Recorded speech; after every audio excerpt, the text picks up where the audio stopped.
No, na testni vožnji vsekakor ugasnite radio, da boste dejansko slišali vse zvoke motorne izpod koles, ki bi vam nakazovali, da je karkoli narobe oziroma neobičajno.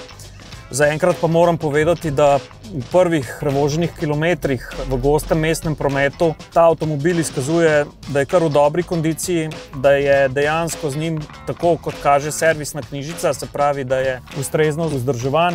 Nimamo nikakršnih težav s prestavljanjem, ročica menjalnika teče gladko, je natančna, zelo dobro oziroma normalno deluje tudi sklopka, motor se je normalno segrel na delovno temperaturo. Temperatura kaže stabilno delovanje motorja.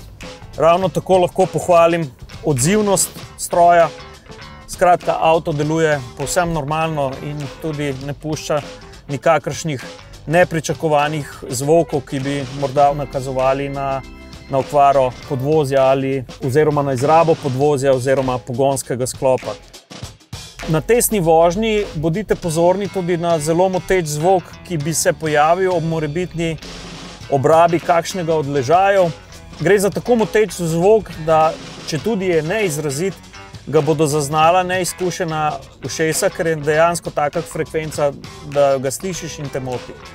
Zaenkrat pa glede vožnje tega avtomobila, ki ima prevoženih 150 tisoč kilometrov, ni nobenih posebnosti in avto deluje povsem normalno. Na testni vožnji tudi pospešite. Motor se je brez težav zavrtel proti rdečemu polju. V vzvratnem ogledalu nisem opazil nikakršnega dima, ki bi nakazoval kakšne težave z motorjem, izpuhom ali kakorkoli drugače.